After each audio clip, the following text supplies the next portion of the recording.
Salut à toi, c'est Hermès, ton moniteur auto-école, enseignant de la conduite et de la sécurité routière. Aujourd'hui, je te propose un examen complet du code de la route, commenté et corrigé. Allez, on perd pas de temps, on commence tout de suite.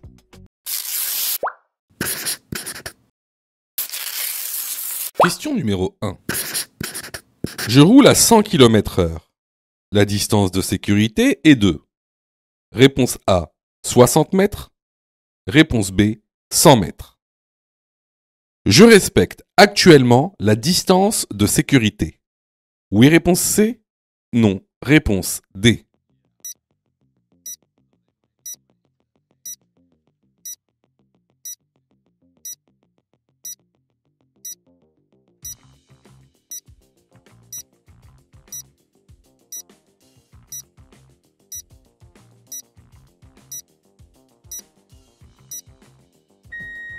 Alors, c'est une question très intéressante. Pourquoi ?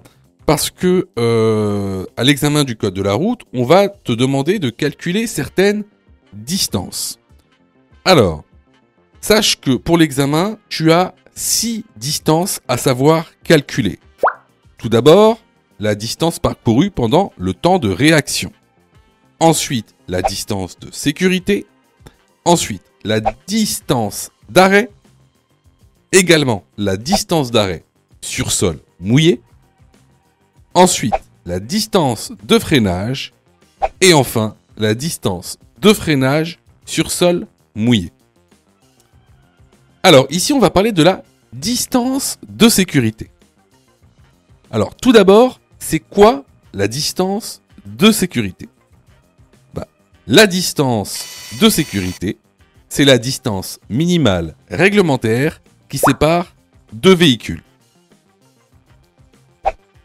Mais à quoi ça correspond exactement ? Ça correspond à la distance parcourue en 2 secondes. Alors, comment on la calcule ? Par exemple, ici, on roule à 100 km/h. Donc, on prend le chiffre des dizaines. Ici, le chiffre des dizaines, c'est 10. Et on va tout d'abord le multiplier par 3. Donc, 3 fois 10, 30. Ce chiffre, on va le multiplier par 2. Donc, 2 fois 30, 60. Donc, à 100 km/h, la distance de sécurité est de 60 mètres. Ensuite, la deuxième question. Est-ce que je respecte la distance de sécurité actuellement ? Pour savoir ça, il faut regarder les lignes de rive à droite. D'accord ? Pour savoir si tu respectes la distance de sécurité dans ce cas-là, il faut que tu aies 2 lignes de rive qui te séparent avec le véhicule qu'il y a devant toi. Or, ici, on voit bien qu'on ne les a pas les 2 lignes de rive. Donc ici, la distance de sécurité n'est pas adaptée. Et elle n'est pas bonne. On ne la respecte pas. Donc, pour cette question, les bonnes réponses sont les réponses A et D. Question numéro 2. Je peux sortir à Bergerac. Oui, réponse A. Non, réponse B. Je peux dépasser le véhicule à droite. Oui, réponse C. Non, réponse D.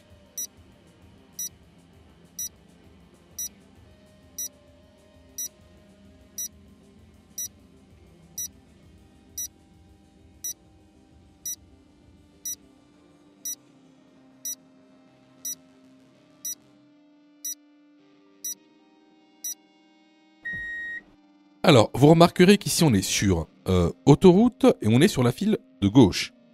Ce qui nous sépare de la file de droite, ce sont des lignes de dissuasion. Donc, une ligne de dissuasion te dissuade de la franchir. Ici, est-ce qu'on peut franchir cette ligne de dissuasion pour sortir à Bergerac ? Non, c'est totalement interdit car c'est une ligne de dissuasion.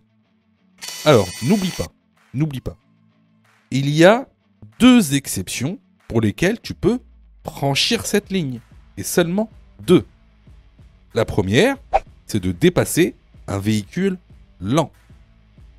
Si tu ne sais pas ce que c'est qu'un véhicule lent, je t'encourage fortement à aller dans l'information. Et attention, un véhicule lent sur la voie de gauche, c'est pas du tout la même définition qu'un véhicule lent sur la voie de droite.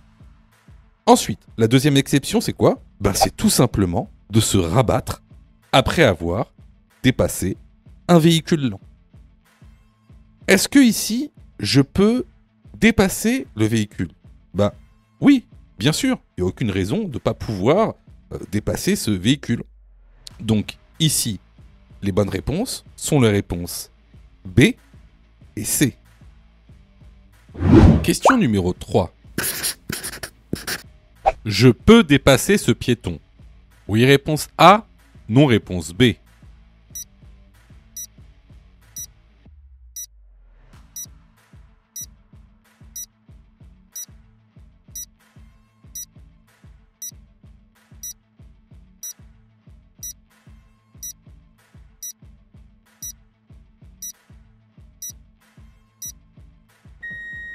Alors, tu remarqueras que devant nous, donc on a un piéton à droite qui prenait son chien. Et, surtout, on a une ligne blanche continue. Alors, tu peux dépasser le piéton à condition de le dépasser en chevauchant la ligne blanche. Tu n'as pas le droit de le dépasser en franchissant la ligne blanche. C'est-à-dire d'avoir les 4 roues à l'extérieur de cette ligne. Tu dois donc chevaucher, c'est-à-dire avoir 2 roues à l'intérieur de la ligne et les 2 roues à l'extérieur de la ligne. Bien sûr, il faudra respecter un intervalle de sécurité, mais ce n'est pas la question ici. Donc, ici, est-ce que je peux dépasser ce piéton? La bonne réponse est la réponse A. Question numéro 4. Je souhaite aller tout droit. Le véhicule en face souhaite tourner à l'intersection. Réponse A, je m'engage avant qu'il tourne. Réponse B, je le laisse tourner, puis je m'engage.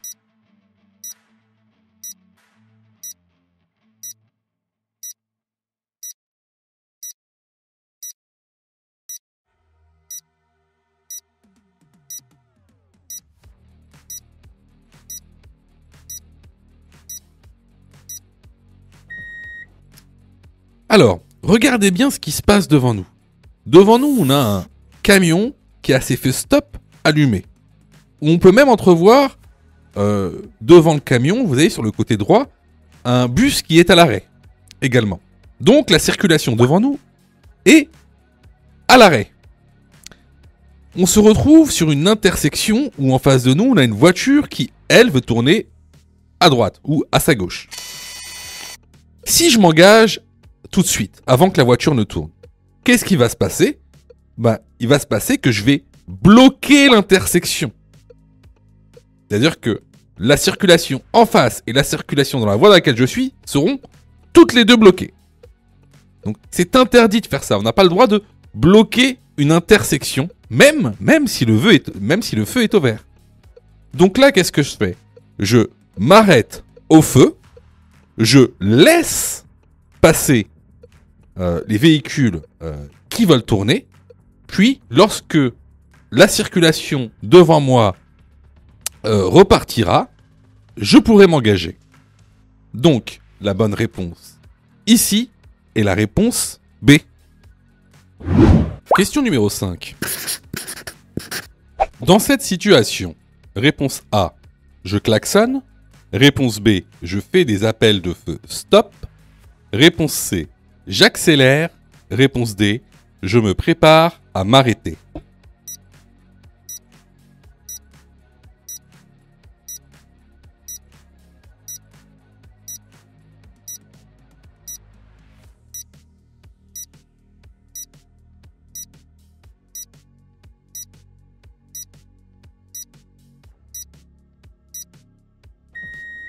Alors, pour répondre à la question, on va déjà étudier le contexte. Devant nous, on a un feu qui est vert. Après le feu vert, on a des piétons qui sont sur le passage piéton et d'autres piétons juste derrière qui s'apprêtent à passer le passage piéton. Également, tu remarqueras que derrière nous, il y a une voiture qui nous suit. Alors, dans ce cas-là, Est-ce que je peux klaxonner? Eh bien non. Il est totalement interdit de klaxonner en agglomération, sauf danger imminent. Et ici, il n'y a aucun danger imminent. Est-ce que je fais des appels de feu stop? Eh bien, c'est très judicieux de faire des appels de feu stop. Pourquoi? Alors déjà, c'est quoi un appel de feu stop? Un appel de feu stop, c'est lorsque tu appuies de manière consécutive sur le frein, ça va allumer tes feux stop et ça va prévenir les véhicules derrière toi d'un danger. Donc, est-ce que je fais des appels de feu stop? Oui, ça c'est pertinent, ça va prévenir le véhicule derrière qu'il y a un danger devant lui, qu'il ne voit pas. Est-ce que j'accélère? Ben non, il y a un danger devant nous, on n'accélère pas. Est-ce que je me prépare à m'arrêter? Oui, dans le cas où il y aurait un corps des piétons qui traverserait, eh ben il faudra quand même s'arrêter, même si le feu est vert pour nous. Donc, ici, les bonnes réponses vont être les réponses B et D. Question numéro 6. J'ai la priorité. Oui, réponse A. Non, réponse B. Je m'engage. Oui, réponse C. Non, réponse D.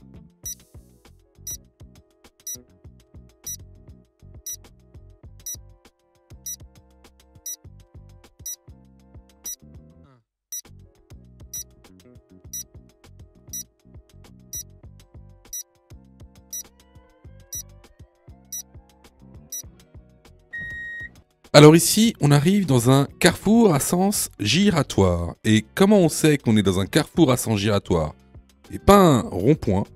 C'est tout simplement parce que le marquage au sol montre un céder le passage. Et il montre un céder le passage au véhicule venant de gauche. Donc ici, je n'ai pas la priorité. Est-ce que je m'engage dans le carrefour à sens giratoire? Donc, rappelez-vous de ce qu'on a vu dans la formation. Quand on s'engage dans un sens giratoire, il faut bien faire attention à ce qu'il n'y ait aucune voiture dans cette zone à gauche. S'il y a des voitures dans cette zone à gauche, je ne m'engage pas. Ici, on voit qu'il y a des voitures dans cette zone, donc je ne m'engage pas. Les bonnes réponses ici sont les réponses B et D. Question numéro 7. L'acuité visuelle minimale pour la conduite est de réponse A 5 dixièmes, réponse B 8 dixièmes.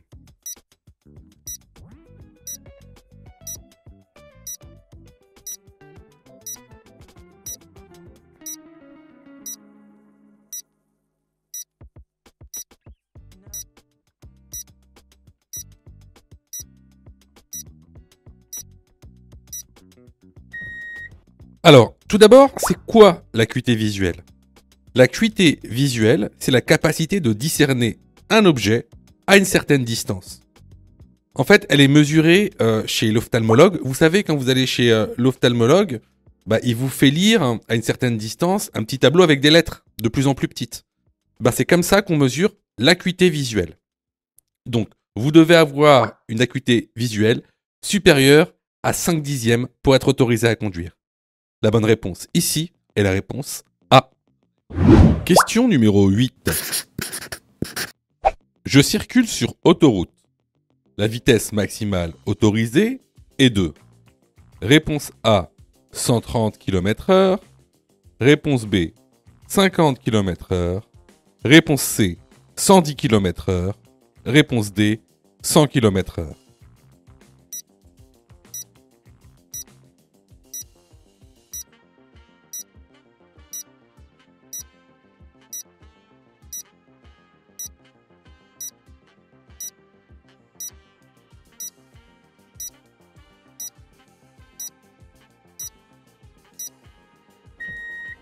Alors, effectivement, ici, on roule sur autoroute.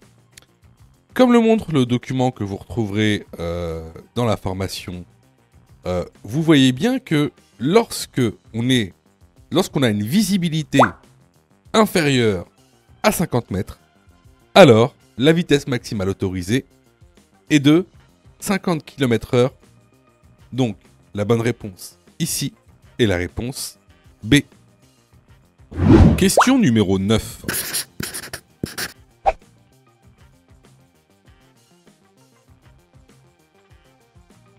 L'ABS permet, réponse A, de réduire la distance de freinage en cas de freinage d'urgence. Réponse B, d'améliorer la manœuvrabilité lors d'un freinage d'urgence.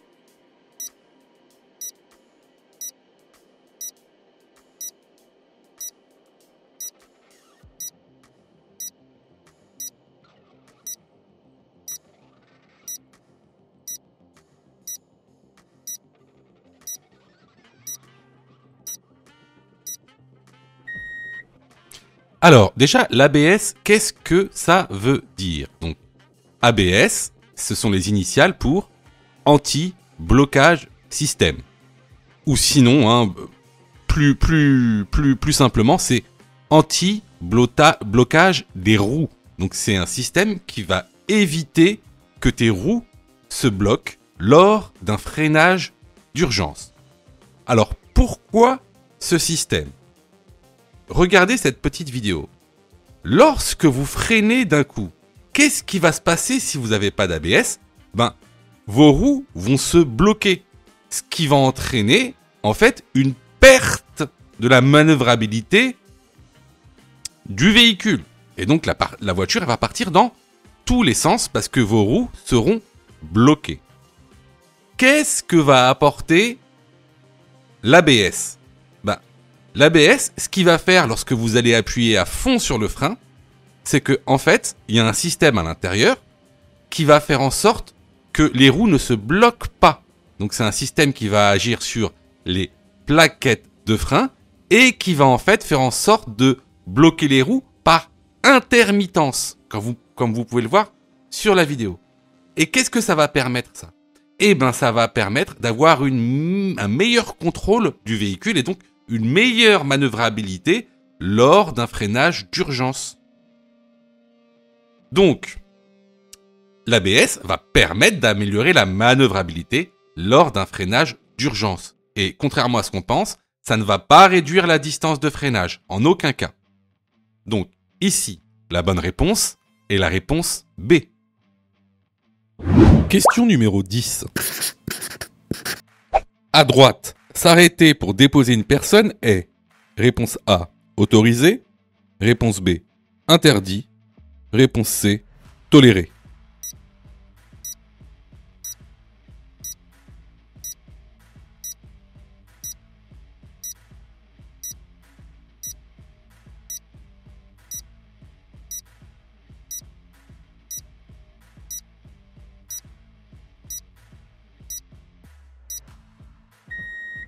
Alors, il est strictement interdit de s'arrêter et de stationner sur un arrêt de bus, ou même sur une voie de bus, tout simplement.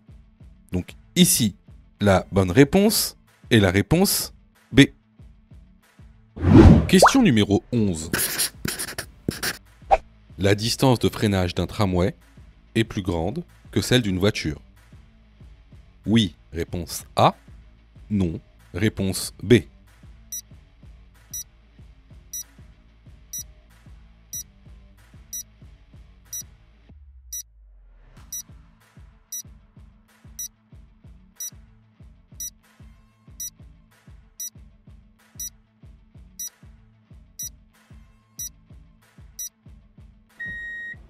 Alors, important à savoir, bien sûr, la distance de freinage dépend en fait de la masse du véhicule. À vitesse égale, bien sûr. À vitesse égale, la distance de freinage d'un véhicule plus lourd sera plus grande. Donc, la bonne réponse ici, bien sûr, c'est la réponse A. Au-delà de ça, cette question met en avant plusieurs concepts. Le concept de la distance de freinage, de la distance d'arrêt, de la distance de réaction, de la distance de sécurité. Ce sont 4 concepts différents, qui sont reliés certes, mais différents, et que vous devez savoir calculer. Très important. Il y a plein de questions dans l'examen officiel, on vous demande de calculer la distance de sécurité à 90 km, la distance de freinage à certains km/h, la distance d'arrêt, la distance parcourue durant le temps de réaction. Tout ça, c'est des concepts que vous devez connaître, hein, d'accord ? Donc je vous renvoie au cours si vous voulez comprendre ces concepts. Question numéro 12. Je suis témoin d'un accident avec dommages corporels. Je propose de l'eau aux blessés pour les hydrater. Oui, réponse A. Non, réponse B. En premier lieu, je contacte les secours afin d'être secouru rapidement. Oui, réponse C. Non, réponse D.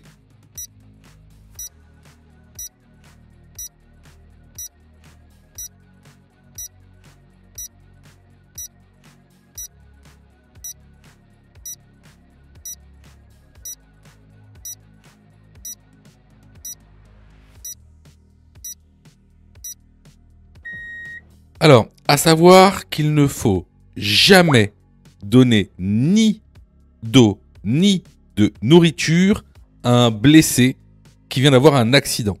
Il ne faut jamais faire ça. Autre chose, lorsque on est témoin d'un accident avec dommages corporels, on doit utiliser la règle du PAS. Donc, protéger, alerter, secourir. Donc, avant d'appeler les secours, on protège. Les bonnes réponses ici sont les réponses B et D. Question numéro 13. Je rentre dans un tunnel. Je reste en feu diurne. Oui, réponse A. Non, réponse B.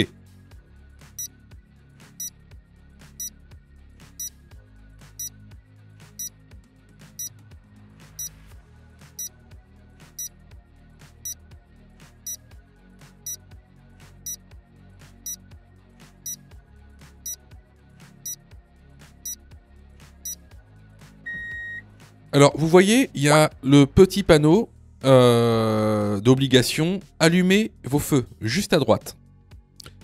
Cela signifie que vous êtes dans l'obligation d'allumer vos feux de croisement. Donc ici, les feux diurnes ne sont pas suffisants. Si vous ne savez pas ce que c'est qu'un feu diurne, je vous conseille fortement d'aller dans la formation en lien dans la description. On a mis en place une plateforme pédagogique en ligne. En plus, très très accessible. Vous pouvez vous former à partir de 9,90 €. Donc c'est vraiment accessible à tous. Il y en a pour tous les budgets. Donc, mais si vous ne savez pas ce que c'est que des feux diurnes, là par contre, il faut aller dans le cours. Donc ici, les feux diurnes ne seront pas suffisants. On a une obligation d'allumer nos feux de croisement. La bonne réponse est la réponse B. Question numéro 14. L'indice le plus important est en zone. Réponse A, zone A. Réponse B, zone B. Réponse C, zone C.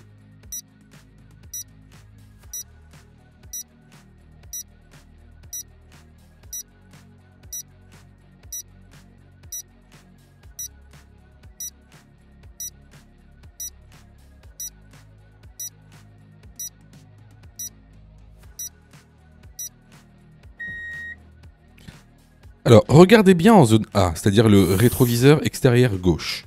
Il n'y a rien, il n'y a personne. Sur le rétroviseur intérieur, donc la zone B, pareil, personne à l'horizon. Par contre, en zone C, qu'est-ce qu'on voit ? On voit un cycliste. Donc ici, l'indice le plus important sera en zone C, ce sera le cycliste. La bonne réponse ici est la réponse C.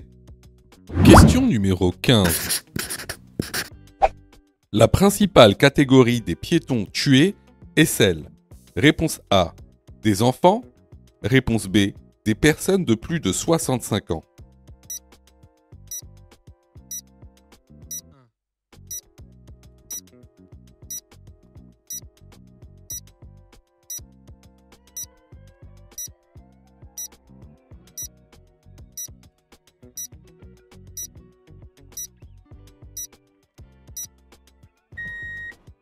Et oui, les personnes de plus de 65 ans représentent 52% des tués parmi les piétons, alors que cette population ne représente que 17% de la population totale.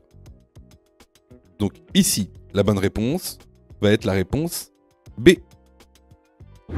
Question numéro 16. Il pleut fortement.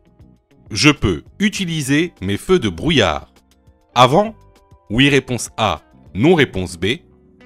Arrière, oui réponse C, non réponse D.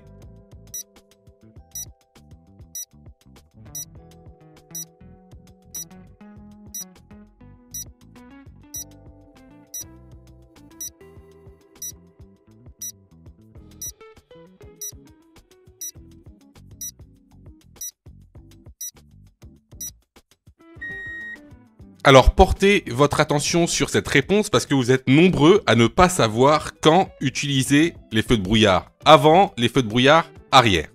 Alors pour ça, il y a un moyen mnémotechnique. À l'époque, on l'utilisait très souvent dans les auto-écoles quand ils inculquaient des cours de code de la route. Bon, maintenant, c'est plus le cas. Mais c'est un moyen mnémotechnique très connu des moniteurs. Ce que vous allez faire, c'est que vous allez considérer, d'accord, vous voyez, que le gâteau BN, vous savez, les gâteaux BN, c'est comme une voiture. D'accord ? Vous considérez que c'est une voiture. Donc, à l'avant, il y a les parents. Et les parents, qu'est-ce qu'ils font ? Ils vont à la banque. Ils vont à la banque BNP, à la BNP. Donc, on peut utiliser ces feux de brouillard avant, lorsqu'il y a du brouillard, de la neige ou de la pluie. Par contre, à l'arrière, il y a qui ? À l'arrière, il y a les enfants. Et qu'est-ce qu'ils font les enfants ? Ils mangent des BN. Donc, les feux de brouillard arrière, on peut les utiliser en cas de brouillard et de neige. Pour récapituler, à l'avant, il y a les parents, ils vont à la BNP, brouillard, neige, pluie. Et à l'arrière, il y a les enfants, ils mangent des BN, brouillard et neige. Donc, ici, vu qu'il pleut fortement, je peux utiliser mes feux de brouillard avant, oui, parce que BNP, pluie. Et est-ce que je peux utiliser mes feux de brouillard arrière ? Non, parce que les feux de brouillard arrière, c'est seulement pour le brouillard et la neige. Donc ici, les bonnes réponses vont être les réponses A et D. Sais-tu que Mon Code de la route est aussi une plateforme pédagogique qui te permet de passer ton examen du code à partir de seulement 9,90 €. Et on a même conçu, spécialement pour toi, un programme qui te permet d'obtenir ton code en un temps record. C'est le programme Mon Code en 10 jours. Avec un calendrier de révision personnalisé, un contenu pédagogique par thème conforme à la nouvelle réforme, des nombreux tests d'examen blanc issus de l'examen officiel, accessible sur smartphone, tablette et PC durant 1 an et en accès illimité. Et surtout, cette formation est 100% remboursée en cas d'échec à l'examen. Alors, si tu souhaites obtenir ton code du premier coup sans te ruiner et sans risque, rejoins notre programme en cliquant sur le lien en description de la vidéo. Pour ça, tu as juste à cliquer sur le lien en description et à choisir ta formule. Question numéro 17. L'indicateur de vitesse est en panne. Je risque une contravention. Oui, réponse A. Non, réponse B.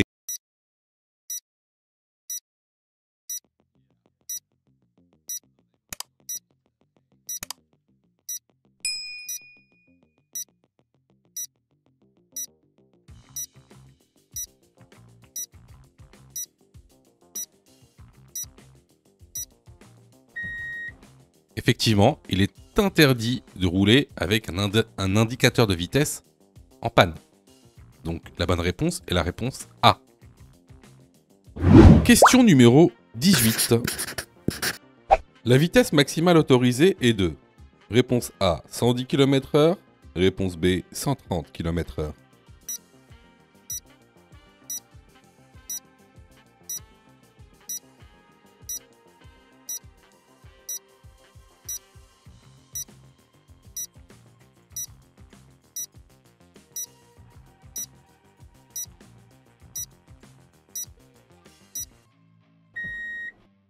Alors, encore une fois, ici, c'est une question de cours. J'ai pas mal insisté sur les questions des vitesses maximales autorisées sur ce test, parce que c'est des questions qui sont très récurrentes le jour de l'examen.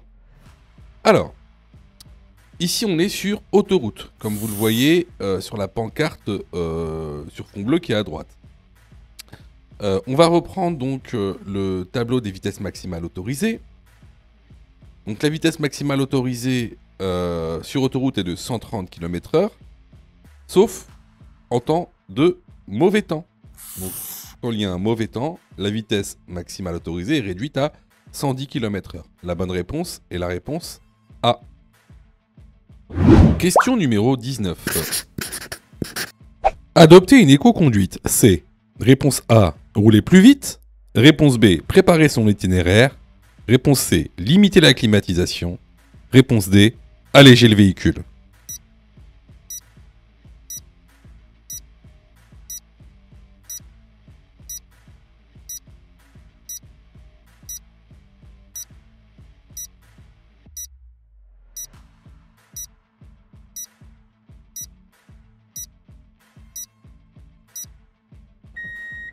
Alors encore une fois, c'est vraiment une question de cours basique qu'on a vu plusieurs fois et dans les vidéos YouTube, surtout dans la formation. Donc, l'éco-conduite, c'est une question récurrente. Hein. Vous avez en général 2 à 3 questions sur l'éco-conduite dans les tests officiels, comme celui-ci. Donc je vous incite fortement à vous former, même autre part. Mais formez-vous, on a mis en place la plateforme en ligne, allez-y. Il y en a pour tous les budgets. Vous pouvez vous former à partir de 9,90 €. Donc c'est vraiment... tout le monde peut se former. Donc ici, je vous montre donc un des documents qu'il y a dans la formation sur qu'est-ce que c'est que l'éco-conduite. En tout cas, quels sont les dispositifs à mettre en place pour avoir une éco-conduite. Donc il y en a 10. Hein, il y a 10 dispositifs à mettre en place. Notamment donc préparer son itinéraire, limiter la climatisation, alléger le véhicule. Par contre, rouler plus vite, non. Ça, c'est le contraire d'une éco-conduite. Donc ici, les bonnes réponses sont les réponses B, C et D. Question numéro 20. La signalisation annonce un tunnel. Oui, réponse A. Non, réponse B. Je vais devoir allumer. Réponse C, mes feux de position. Réponse D, mes feux de croisement.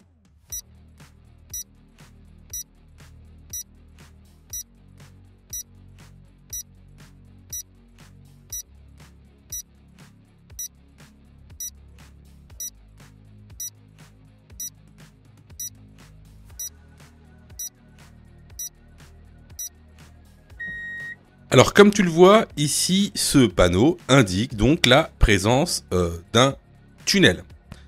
À savoir que ce panneau inclut en fait un autre panneau à l'intérieur de celui-ci, qui est celui de l'obligation d'allumer ces feux.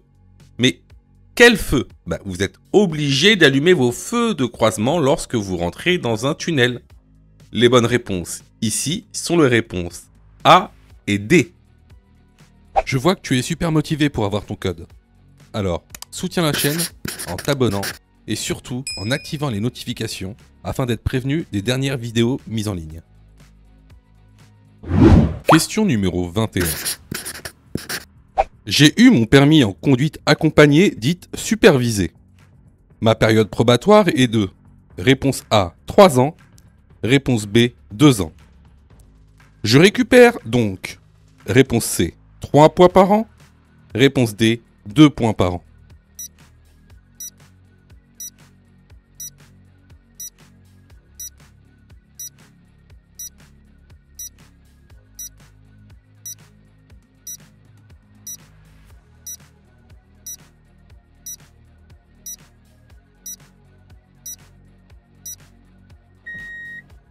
Alors, en général, ce genre de questions vous trouble parce que, je vais vous dire pourquoi.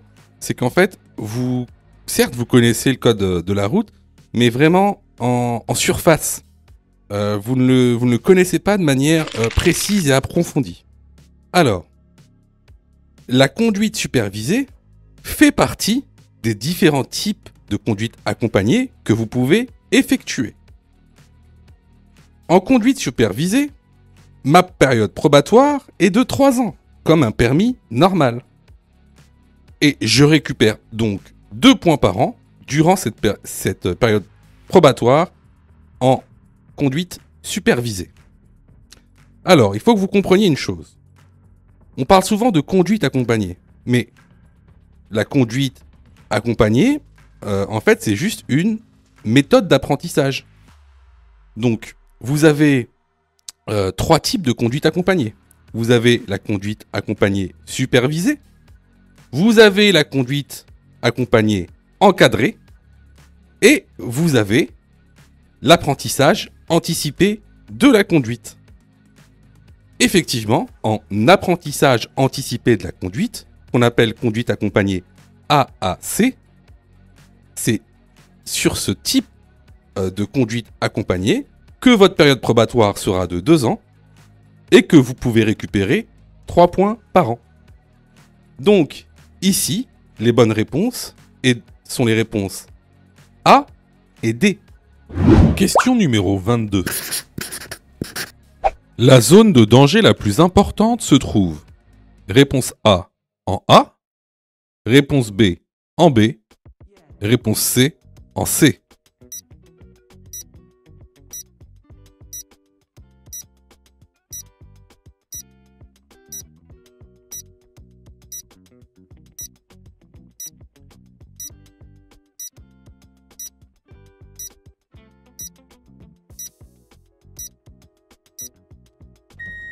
Alors, ici, si tu remarques bien, la zone de danger la plus importante, elle se trouvera en B. Pourquoi ? Parce que c'est la zone de danger la plus proche. Est-ce que la zone A est une zone de danger ? Oui, c'est également une zone de danger, mais elle est loin. Est-ce que la zone C est une zone de danger ? Oui, on est sur une intersection, il y a une voiture qui s'engage dans une intersection, c'est une zone de danger également. Mais regardez en B. En B, on a le montant de la voiture qui nous cache en fait le passage piéton. Et il pourrait très bien y avoir un passage piéton sur ce qu'on appelle cet angle mort. Hein. N'oubliez pas, si vous allez dans le cours, ce montant de voiture constitue un angle mort. Et ici, croyez-moi que même dans la réalité, vous ne verrez pas le piéton s'il y a un piéton qui a juste derrière. Donc ici, la zone de danger la plus importante se trouve en B. La bonne réponse est la réponse B. Question numéro 23. Dans cette situation, réponse A, je passe avant les piétons. Réponse B, je passe après les piétons.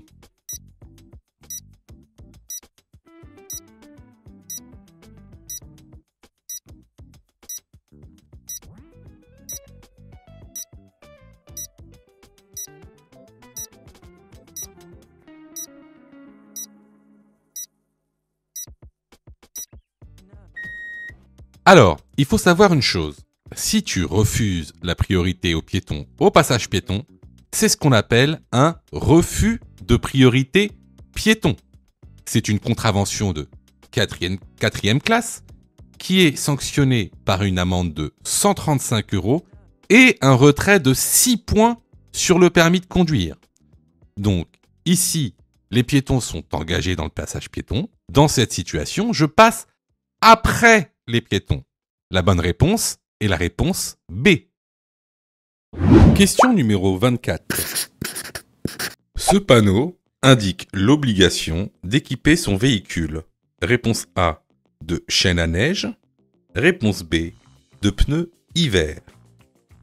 Si je possède un 4x4, les chaînes doivent être équipées sur réponse C, 2 roues motrices. Réponse D, 4 roues motrices.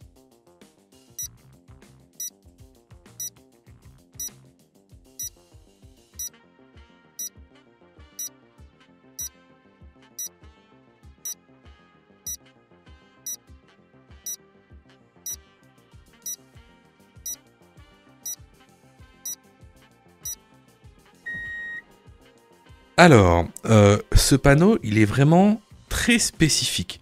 Et je vous avouerai qu'en fait, il est un peu compliqué. Il est un peu compliqué et ça c'est vrai. Alors, qu'est-ce que veut dire ce panneau? Eh ben ça dépend. Ça dépend. Il veut dire deux choses. Soit il vous oblige à équiper vos roues de dispositifs antidérapants amovibles, ou bien d'équiper votre véhicule de pneus hiver. Alors, c'est quoi un dispositif antidérapant amovible? Ben, c'est soit des chaînes métalliques, comme tu le vois ici, soit des chaînes textiles. On appelle ça aussi des chaussettes.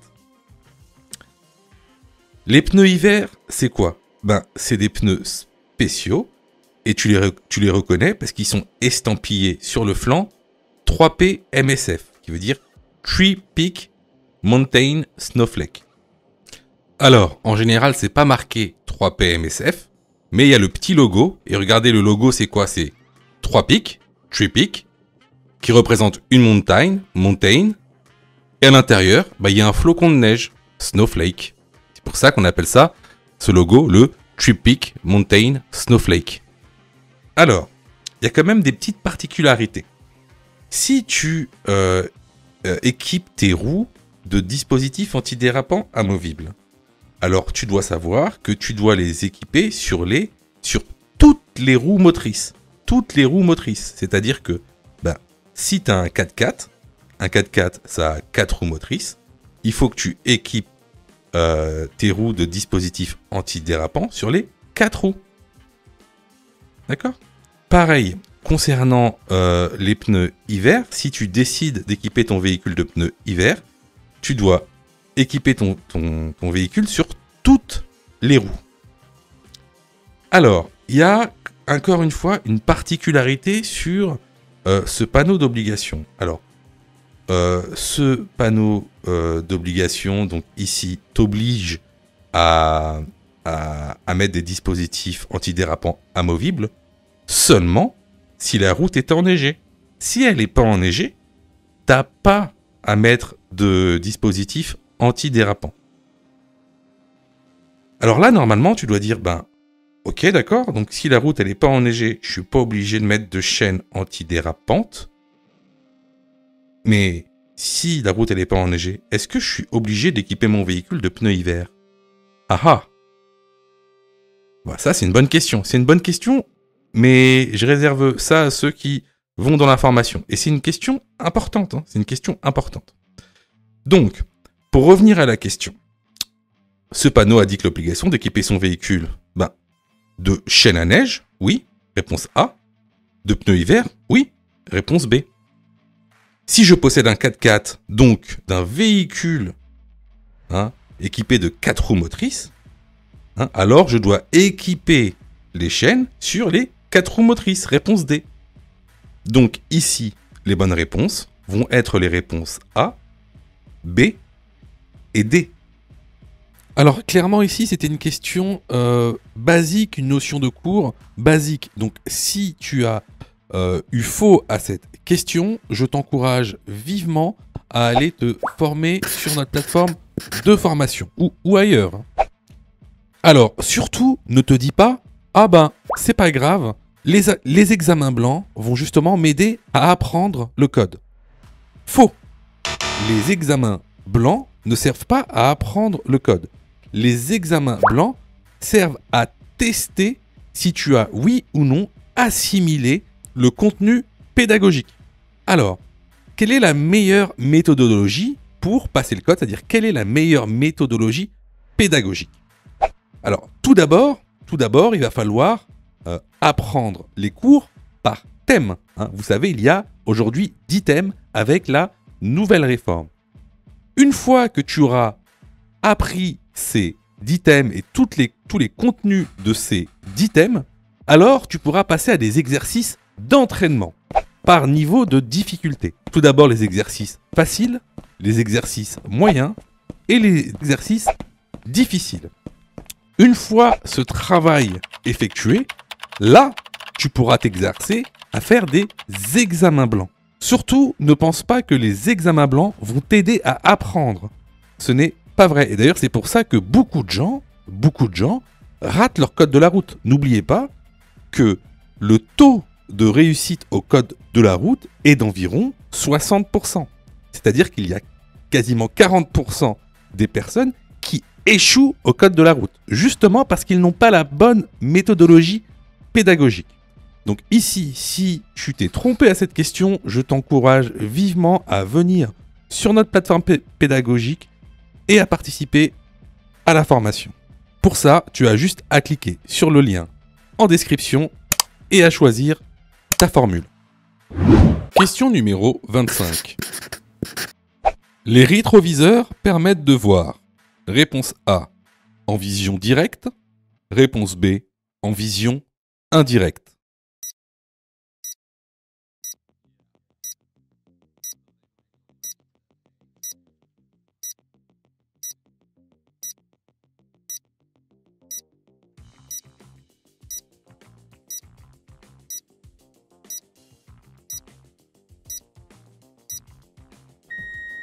Alors, ça a l'air d'être une question facile, mais beaucoup moins que ça en a l'air. Surtout que c'est des notions très récurrentes dans les questions du code de la route. Alors, la vision directe, c'est quoi? La vision directe, c'est quand vous regardez quelque chose directement avec vos yeux. La vision indirecte, c'est quoi? C'est lorsque vous regardez quelque chose via l'intermédiaire d'un autre instrument. Donc ici, on est dans une voiture, donc les instruments, ça va être quoi? Ça va être tout ce qui est tous les miroirs, c'est-à-dire les rétroviseurs extérieurs et intérieurs. Donc les rétroviseurs, eux, permettent de voir en vision indirecte. La bonne réponse est la réponse B. Question numéro 26. Avec un coffre sur le toit, ma consommation augmente. Oui, réponse A. Non, réponse B.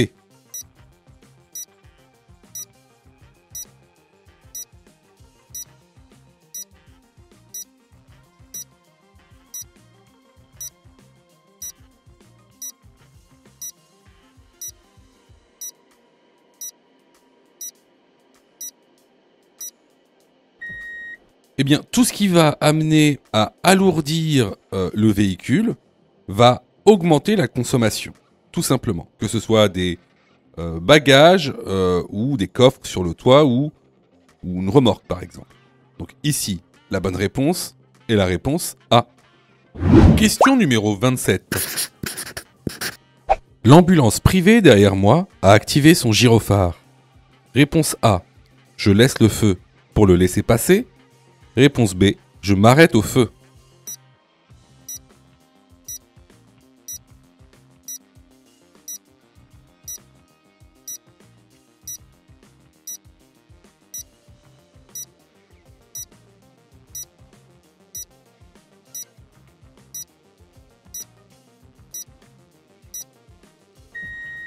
Alors là, on fait très attention.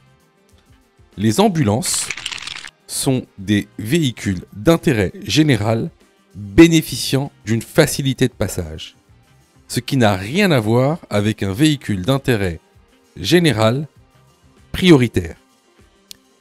Ce sont deux types de véhicules différents. Les véhicules d'intérêt général qui bénéficient d'une facilité de passage n'ont pas la priorité aux intersections. Dans ce cas, je m'arrête au feu. La bonne réponse est la réponse B. Question numéro 28. Je m'engage sur une intersection sans signalisation. Réponse A. Je dois céder la priorité au véhicule à ma droite. Réponse B.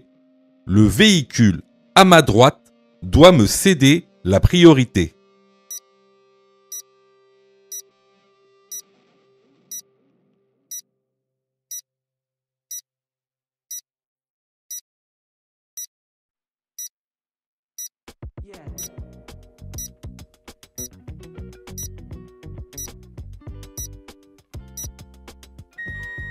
Alors, ici, on s'engage sur une intersection sans signalisation. Qu'est-ce que ça veut dire? La règle, c'est la priorité à droite. Donc, ici, je dois céder la priorité au véhicule à ma droite. La bonne réponse, ici, est la réponse A. Question numéro 29. Le système e-call s'active automatiquement en cas d'accident. Oui, réponse A. Non, réponse B.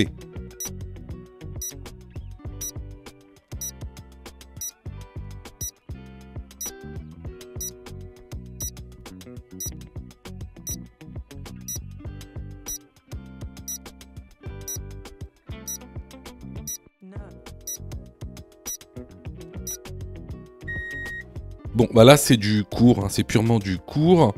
Je vous invite à aller dans la formation, dans la plateforme en ligne, si vous avez des mal avec des notions de cours. Donc ici effectivement le système e-call s'active automatiquement en cas d'accident. La bonne réponse est la réponse A. Question numéro 30. Mon véhicule a plus de 4 ans. Je dois effectuer le contrôle technique. Réponse A, tous les 2 ans. Réponse B, tous les 3 ans. Réponse C, tous les 4 ans.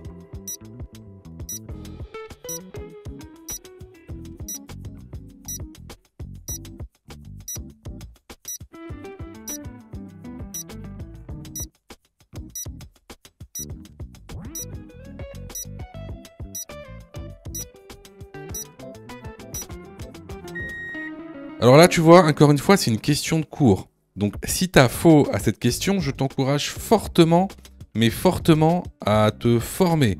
On a une plateforme pédagogique en ligne spécialement dédiée au passage du code. Et en plus, on a fait en sorte que tous les budgets puissent subvenir à cette formation. Donc, on a des formations qui commencent à 9,90 €. Donc, c'est vraiment rien du tout. Donc, je te conseille de te former, surtout si tu t'étais trompé à cette question, parce que c'est une question de cours basique. Voilà. Donc, ici, le véhicule a plus de 4 ans, donc le contrôle technique, c'est tous les 2 ans. La bonne réponse est la réponse A. Question numéro 31. Les deux véhicules vont se croiser. Le véhicule sombre doit faciliter le passage au véhicule blanc. Oui, réponse A. Non, réponse B.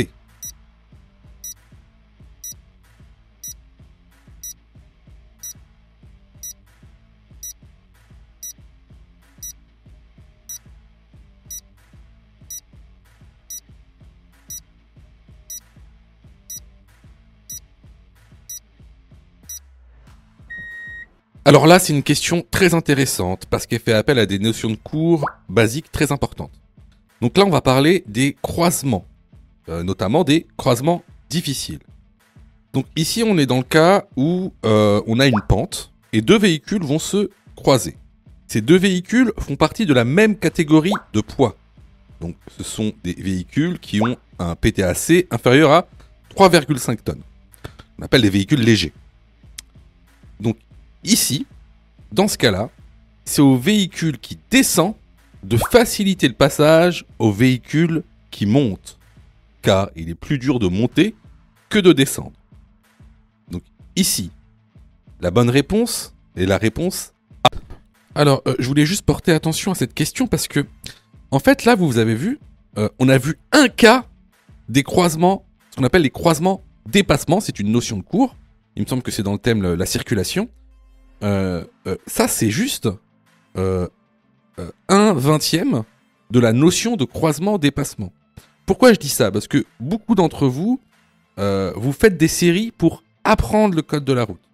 Ce que vous savez pas, c'est que dans les séries, on ne fait que répondre à des questions ponctuelles et précises. On ne va pas voir toute la notion dans sa globalité. Donc il y a plein de choses que vous n'allez pas connaître. Et donc que vous n'allez pas intégrer et assimiler. Voilà. Je vous dis ça pour que vous compreniez bien que se former, c'est important parce que en faisant des tests, vous pensez connaître, vous pensez apprendre, alors que pas du tout. Vous êtes seulement en superficie des choses. Et c'est pour ça que beaucoup d'entre vous ratent le code de la route. N'oubliez pas que le code de la route, c'est 40% de taux d'échec.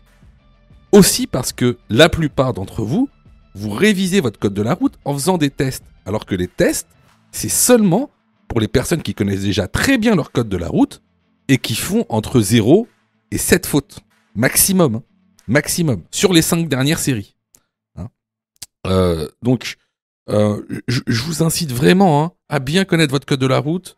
Allez dans la formation, si par exemple là vous avez du mal, si vous ne connaissez pas tous les autres types de croisements et de dépassements, allez dans la formation, formez-vous tranquillement, et ensuite, faites des tests. Voilà. Ça, c'est la méthode pédagogique. Allez, on passe à la prochaine question. Question numéro 32. L'assurance responsabilité civile est obligatoire. Oui, réponse A. Non, réponse B. Il est obligatoire de la présenter lors d'un contrôle de police. Oui, réponse C. Non, réponse D.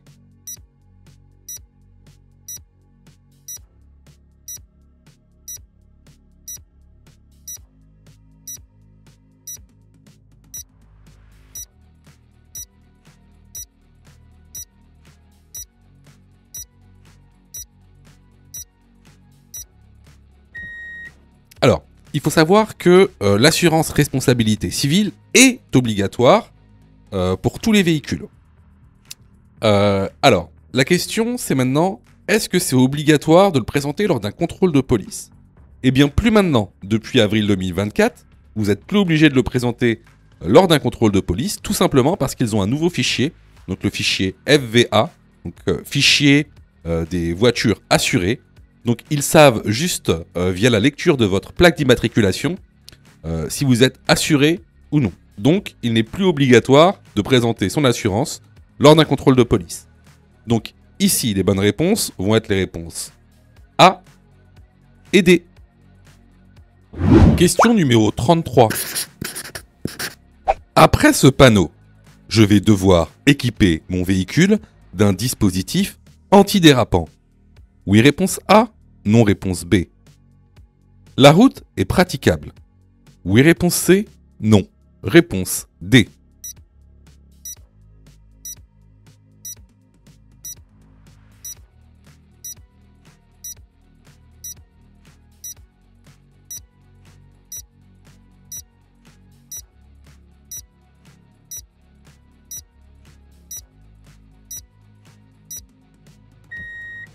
Alors, ici, en fait, on a affaire à un panneau de praticabilité. Ce panneau nous informe si la route est ouverte ou non. Alors, bien sûr, sur ce panneau est indiqué si le chemin est ouvert. Ici, c'est ouvert, mais aussi il y a le panneau où le chemin est fermé. Il nous indique aussi les équipements à mettre en place sur son véhicule. Ici, on voit bien qu'on a le panneau d'obligation d'équipement de dispositifs antidérapants. Donc ça peut être des chaînes, donc chaînes métalliques ou chaînes textiles, ou alors ça peut être des pneus neige 3P MSF. Donc, ici, les bonnes réponses vont être les réponses A et C.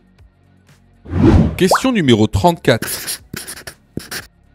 Le taux d'alcool délictuel pour un permis probatoire est de réponse A, 0,8 g par litre de sang.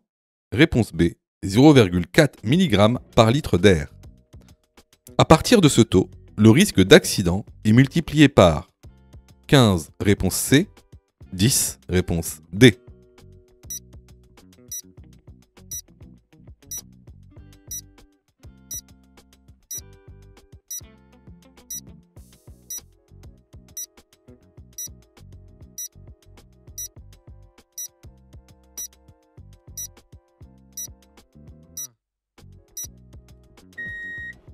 Encore une fois, ça c'est des questions vraiment qu'on voit souvent. Donc ici, le taux d'alcool délictuel pour un permis probatoire, il est de 0,8 g par litre de sang, ce qui correspond à 0,4 mg par litre d'air expiré. C'est le même que pour un permis normal. Donc à partir de ce taux, le risque d'accident, lui, il est multiplié par 10. Donc les bonnes réponses ici sont les réponses A, B et D. Question numéro 35. De gauche à droite, l'ordre des pédales est: réponse A, embrayage, frein, accélérateur. Réponse B, accélérateur, embrayage, frein. Quel pied doit appuyer sur le frein? Réponse C, le pied droit. Réponse D, le pied gauche.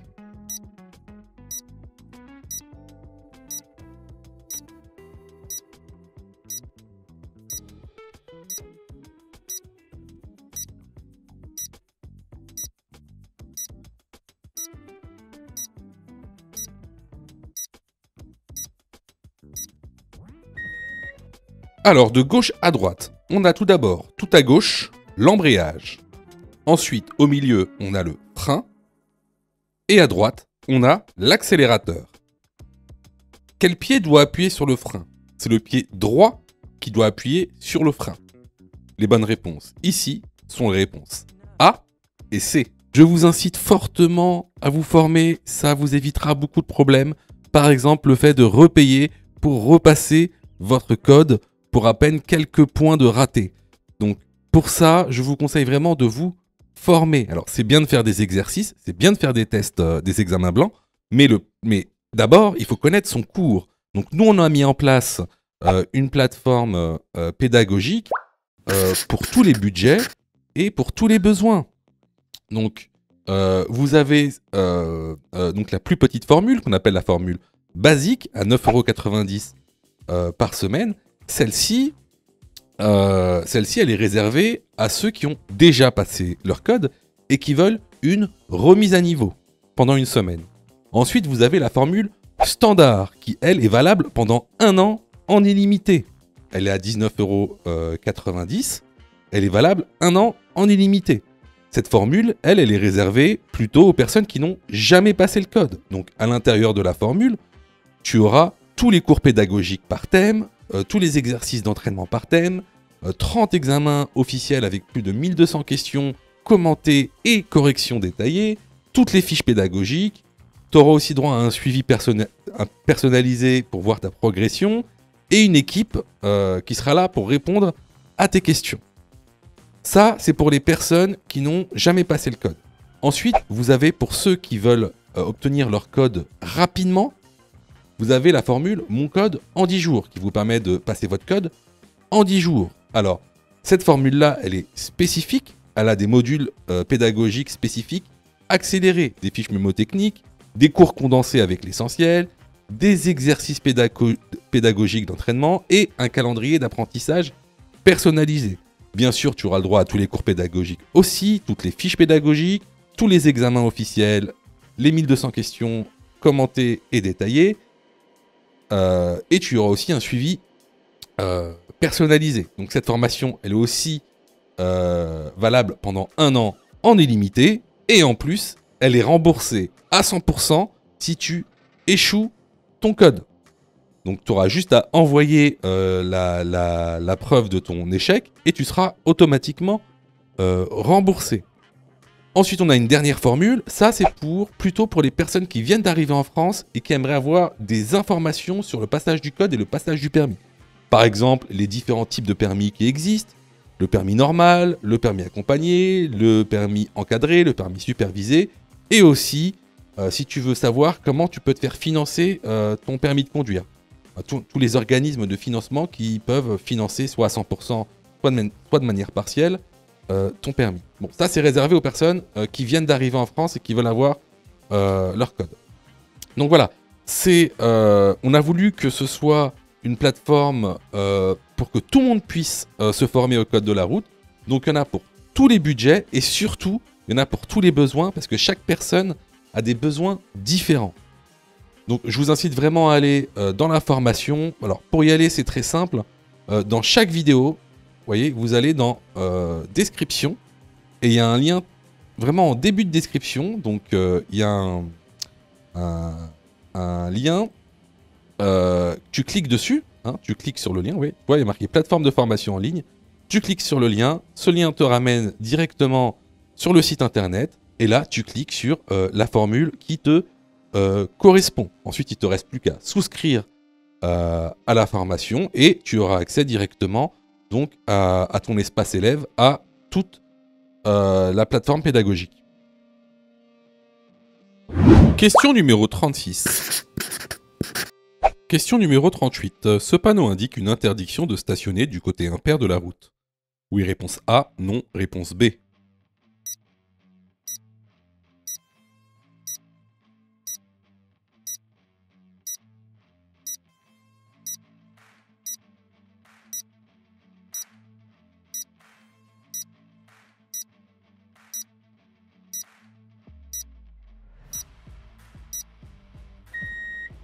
Alors, ce panneau indique une interdiction de se garer du 1er au 15 du mois.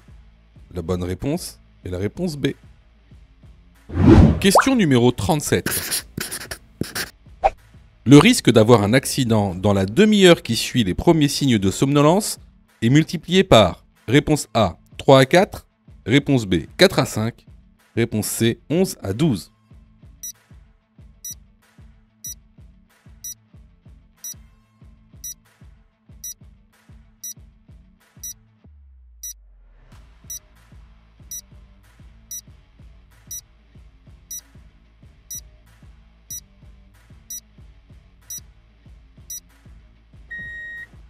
Alors, encore une fois, ça c'est une question de cours qui est souvent posée lors des nouveaux examens du code de la route. Donc là, je vous montre le document que vous pouvez retrouver donc, dans la formation. Et donc, effectivement, la fatigue est responsable d'un tiers des accidents sur autoroute. Et le risque d'avoir un accident dans la demi-heure qui suit les premiers risques, les premiers signes de somnolence sont multipliés par 3 ou 4. La bonne réponse ici est la réponse A. Question numéro 38. L'absorption d'alcool augmente la sensibilité à l'éblouissement. Oui, réponse A. Non, réponse B. Diminue la sensibilité à la couleur rouge. Oui, réponse C. Non, réponse D.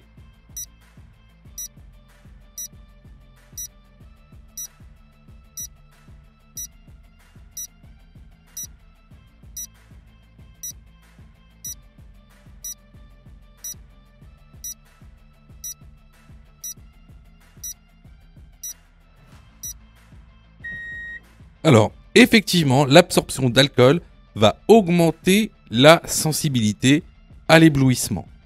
Également, bon à savoir, diminue la sensibilité à la couleur rouge, donc la plupart des panneaux de signalisation et des feux. Les bonnes réponses ici sont les réponses A et C. Question numéro 39. Je peux prendre la voie de droite pour aller à Toulouse. Oui, réponse A. Non, réponse B. Pour aller à Castres. Oui, réponse C. Non, réponse D.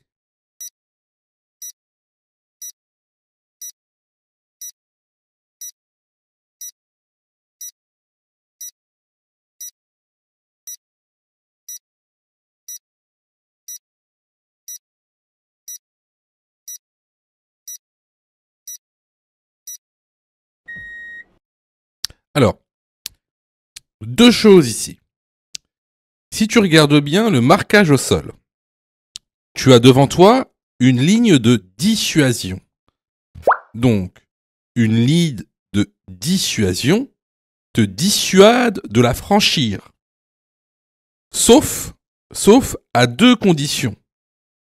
Pour dépasser un véhicule lent et pour te rabattre après avoir dépassé un véhicule lent. Ce sont les deux seules conditions pour franchir cette ligne. Alors, regarde ici. En plus de ça, en haut à droite, sur le rétroviseur, tu vois que on a un camion qui est sur la voie de droite. Donc, ici, pour aller à Toulouse, est-ce que je peux prendre la voie de droite ? Non, je ne peux pas prendre la voie de droite car ligne de dissuasion plus une voiture, un camion sur cette voie. Est-ce que je peux aller à Castres? Sûrement pas. C'est une ligne de dissuasion, donc on ne la franchit pas pour aller à Castres. Donc ici, les bonnes réponses sont les réponses B et D. Question numéro 40. Le pourcentage de conducteurs ayant leurs 12 points est de réponse A 50%, réponse B 80%.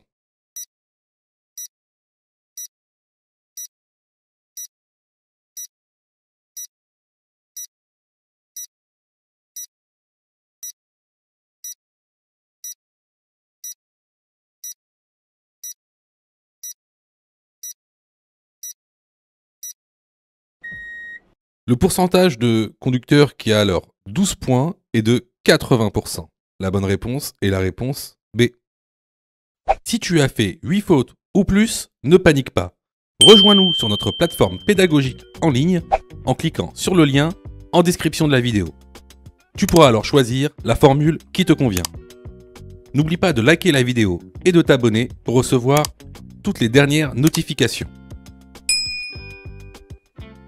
Tu peux aussi continuer à t'entraîner en cliquant sur l'une des vidéos qui s'affichent.